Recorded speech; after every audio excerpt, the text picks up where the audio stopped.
तो फाइनली आज की इस वीडियो में हम 3 म्यूचुअल फंड के बारे में बात करने वाले हैं। 2 फंड तो स्मॉल कैप कैटेगरी के हैं और एक सेक्टरल एंड थेमेटिक कैटेगरी के हैं। तो फाइनली यहाँ पर मैं कहना ये चाहता हूँ कि आज की जो ये पूरी वीडियो है इसका डिसीजन और इसका जजमेंट मैं आपके ऊपर छोड़ता हूँ, इसलिए आप वीडियो पूरी देखिएगा और लास्ट में आप मुझे कमेंट सेक्शन में बताइएगा कि कौन सा फंड आपके लिए बहुत ही अच्छा है, मतलब आपको कौन सा फंड बहुत ज़्यादा पसंद आया। कुछ रीज़न भी आप बता सकते हैं, वो और भी ज़्यादा मतलब अमेजिंग हो जाएगा मेरे लिए, तो ये ज़रूर बताइएगा। और ये तीनों ही फंड डिमांडेड है। देखिए कल की अगर वीडियो देखें, शायद परसों की भी वीडियो सेम टॉपिक पे है, सिर्फ फंड अलग अलग है। तो ये वीडियोस जो आ रही है वो आप लोगों की डिमांड के ऊपर ही आ रही है और मैं कोशिश करता रहता हूँ कि आपकी डिमांड के जो भी वीडियोज़ हों उसको मैं जल्दी से जल्दी आपके सामने प्रेजेंट कर सकूँ। कौन कौन से फंड है, क्या क्या डिटेल्स हैं, हम डिटेल्स में जानेंगे, लेकिन उससे पहले एक हम्बल रिक्वेस्ट ज़रूर करना चाहूँगा। वीडियो को एक लाइक ज़रूर कर दीजिए क्योंकि बाद में आप भूल जाएंगे, और शेयर कर दीजिए। चैनल को अगर अभी तक सब्सक्राइब नहीं किया है तो चैनल को भी ज़रूर सब्सक्राइब कर लें। तो सबसे पहला फंड जिसके ऊपर हम बात करने वाले हैं उस फंड का नाम है HDFC डिफेंस फंड। देखिए ये इस फंड का डिमांड किया हुआ था संदीप चौधरी जी ने। सर का कहना है कि आप इस फंड के बारे में बताइए, और मुझे भी लगा कि बिल्कुल इस फंड के बारे में बात करना चाहिए। क्यों इम्पोर्टेंट है उसके ऊपर हम अभी आ रहे हैं। देखिए हम बात किसके ऊपर कर रहे हैं, HDFC डिफेंस फंड के बारे में।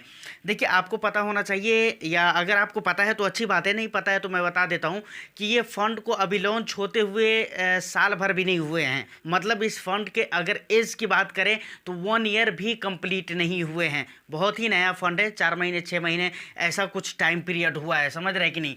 तो कुछ डिटेल्स हम देखते हैं, लेकिन उससे पहले एक और भी बात कहना चाहूँगा। देखिए डिफेंस के जो सेक्टर है ना, यकीनन ये जो टाइम होने वाले, ये फ्यूचर जो होने वाला है, डिफेंस का फ्यूचर यकीनन इंडिया के अंदर बहुत ही ब्राइट है। इसका फ्यूचर इंडिया के अंदर इसलिए ब्राइट है कि इंडिया के अंदर कई सारी ऐसी कंपनीज है जो डिफेंस के सेक्टर के ऊपर, मतलब इसके प्रोडक्टिविटी के ऊपर काम कर रही है, लेकिन उनके बुक टू बिल रेशियो देखेंगे, उनके ऑर्डर बुक देखेंगे तो बहुत ही बढ़िया ऑर्डर बुक नजर आएगा, बुक टू बिल रेशियो अच्छे नजर आएंगे। और ये सारे कारण होते हैं, ये सारे रीजन होते हैं, इन्हीं चीजों से पता चलता है कि किस कंपनी का कितना ब्राइट फ्यूचर है। एंड सेकेंड थिंग, हर देश ये चाहता है कि भाई उसका जो डिफेंस सिस्टम है वो अपने आप में मजबूत होना चाहिए, पावरफुल होना चाहिए। तो इंडिया तो बिल्कुल ही चाहेगा कि उसका जो डिफेंस सिस्टम है वो और भी ज्यादा मजबूत होना चाहिए, पावरफुल होना चाहिए। एक और भी फाइनल सेंटेंस जो आपको याद रखना है वो ये याद रखना है कि अभी तक आप सोच कर देखिए, अभी तक इंडिया का जो डिफेंस सिस्टम है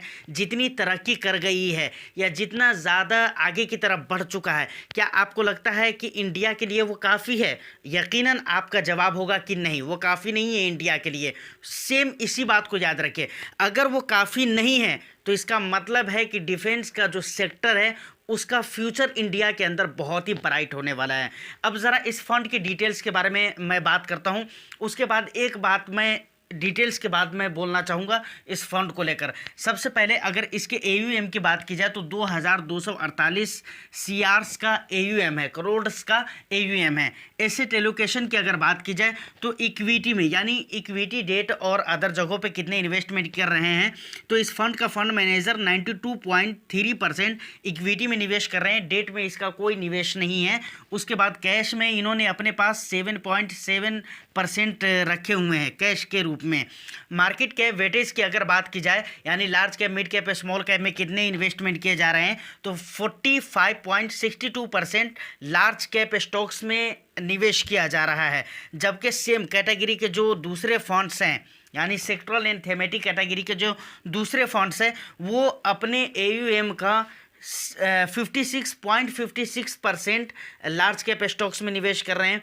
ये फंड अपने AUM का 8.96% मिड कैप स्टॉक्स में निवेश कर रहा है, जबकि सेम कैटेगरी के जो दूसरे फंड्स हैं वो अपने 22.87% पैसे मिड कैप स्टॉक्स में निवेश कर रहा है। उसके बाद स्मॉल कैप की अगर बात की जाए तो ये फंड अपने AUM का 45.42% पैसे स्मॉल कैप स्टॉक्स में निवेश कर रहा है, जबकि अगर सेम कैटेगरी के दूसरे फंड्स की बात की जाए 20.57% पैसे स्मॉल कैप स्टॉक्स में निवेश किए जा रहे हैं।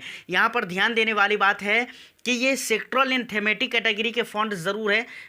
और दूसरी बात यहाँ पर देखें तो कैटेगरी के जो दूसरे फंड्स हैं वो 56% पैसे लार्ज कैप स्टॉक्स में निवेश कर रहे हैं, लेकिन ये 45% ही निवेश कर रहे हैं, मतलब लार्ज कैप में कम कर रहे हैं। दूसरी बात, कैटेगरी के जो दूसरे फंड है वो स्मॉल कैप में कम निवेश कर रहे हैं, लेकिन ये स्मॉल कैप में ज़्यादा निवेश कर रहे हैं। तो यहाँ पर ये मैं कहना चाह रहा हूँ कि सेक्टरल एंड थेमेटिक कैटेगरी के फंड होने के नाते इस फंड में थोड़ा सा ज़्यादा रिस्क दिख रहा है। मतलब सेम कैटेगरी के जो दूसरे फंड है, रिस्क के मामले में अगर इस फंड के साथ कंपैरिजन किया जाए तो ऐसा लगता है कि इस फंड में थोड़ा सा ज़्यादा रिस्क लिया गया है। उसके बाद इसके 6 मंथ का अगर रिटर्न्स देखें, जैसे कि मैंने आपको शुरू में ही कहा है कि इस फंड को लॉन्च होते हुए अभी साल भर भी नहीं हुए हैं, 1 ईयर का डेट भी, मतलब टाइम पीरियड भी कंप्लीट नहीं हुए, इसलिए साल भर का अगर इसका 6 महीने का 6 मंथ का अगर रिटर्न्स देखें तो 6 मंथ में इस फंड ने 46.56% का रिटर्न्स दिया है, जबकि कैटेगरी के मतलब सेम कैटेगरी के दूसरे फंड ने 23.85% के रिटर्न्स दिए हैं। तो यहाँ पर आप ज़मीन और आसमान का फ़र्क देख सकते हैं। यहाँ पर मैंने कहा ना, सेम कैटेगरी के जो दूसरे फंड है स्मॉल कैप में 20% ही निवेश कर रहे हैं, लेकिन ये फंड अपने AUM का 45% निवेश कर रहा है।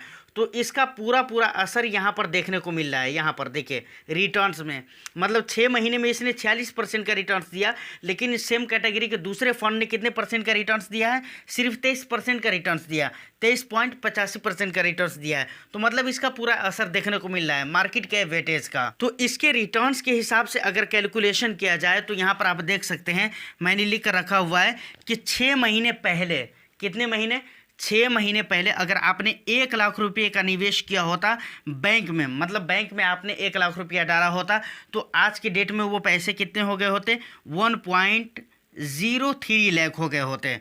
उसके बाद उसी पैसों को 1 लाख रुपये को, यानी 6 महीने पहले अगर आपने गोल्ड में इन्वेस्टमेंट किया होता तो वो 1 लाख से बढ़कर 1,23,000 हो गया होता। उसके बाद कैटेगरी के सेम कैटेगरी के दूसरे फंड में होते तो लगभग आपके पैसे 1,24,000 हो गए होते, मतलब आपके 1 लाख रुपये 1,24,000 हो गए होते। लेकिन सेम टाइम पीरियड में, यानी कि 6 महीने पहले 1 लाख रुपये को आपने इस फंड में निवेश किया होता तो आपका वो पैसा 1,47,000 रुपये हो गए होते। देखिए, वीडियो के शुरू में मैंने कहा था कि फंड को लेकर एक बात जो कि मैं आपको बताऊंगा डिटेल्स कंप्लीट होने के बाद, वो बात ये है कि देखिए ये सेक्टरल एंड थेमेटिक कैटेगरी के फंड है, और सेक्टरल एंड थेमेटिक कैटेगरी के फंड के लिए ये कहा जाता है कि अगर आप बहुत ही लंबे समय के लिए, जैसे 7 साल 8 साल 10 साल के लिए अगर आप लेकर चलते हैं, ख़ास तौर से 8 साल 10 साल 12 साल 14 साल के लिए अगर आप लेकर चलते हैं तो उतना ज़्यादा बेनिफिशियल नहीं होता है कंपैरिजन टू स्मॉल कैप।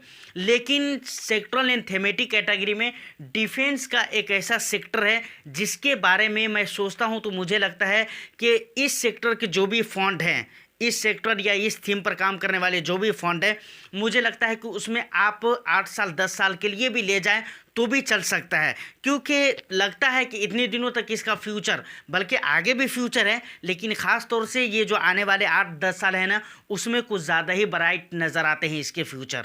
तो यहाँ तक डिफेंस के बारे में और इस फंड के बारे में मैंने आपको बता दिया है। अब ज़रा हम बढ़ते हैं अगले फंड की तरफ जो कि स्मॉल कैप कैटेगरी से है। देखिए, फंड का नाम है महिंद्रा मैन्युलाइफ स्मॉल कैप फंड। इस फंड के अगर एज की बात करें तो 1 ईयर 4 मंथ सिर्फ कंप्लीट हुए हैं अभी तक, मतलब ये भी बहुत पुराना फंड नहीं है, ये स्मॉल कैप कैटेगरी के फंड है जैसा कि आपको पता चल रहा है।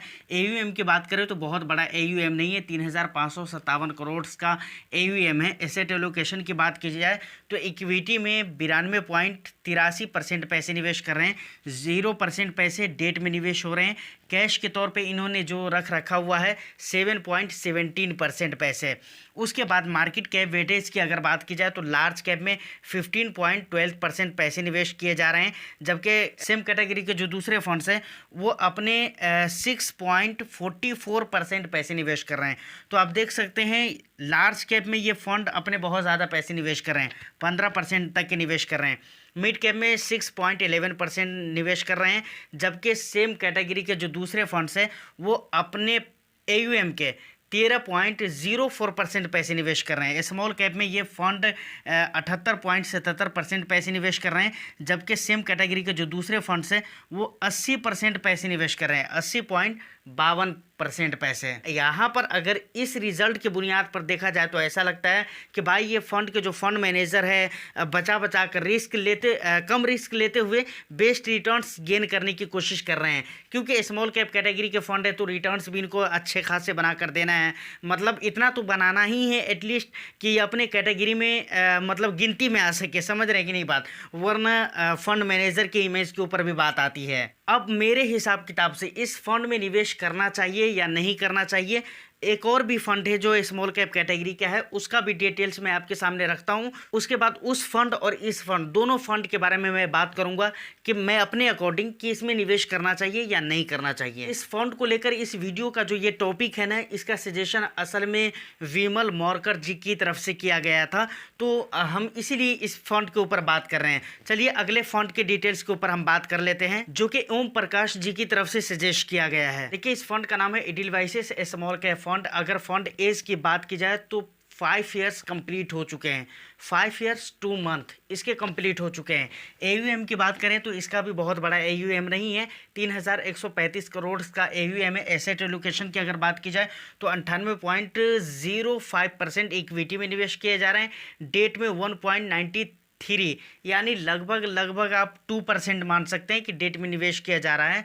उसके बाद अदर जगहों की अगर बात करूं तो 0.02% है, जो कि बहुत ही कम है। उसके बाद अगर इसके मार्केट कैप वेटेज की बात की जाए तो लार्ज कैप में इस फंड का कोई इन्वेस्टमेंट नहीं है। मतलब लार्ज कैप में बिल्कुल ही ये फंड इन्वेस्टमेंट नहीं कर रहा है, जबकि सेम कैटेगरी के जो दूसरे फंड्स हैं वो 6.44% अपने AUM का लार्ज कैप में निवेश कर रहा है। मिड कैप की अगर बात करें तो ये फंड 30.69% अपने AUM का मिड कैप स्टॉक्स में निवेश कर रहा है, जबकि सेम कैटेगरी के जो दूसरे फंड है वो 13.04% कहाँ पर निवेश कर रहा है, मिड कैप स्टॉक्स में निवेश कर रहा है।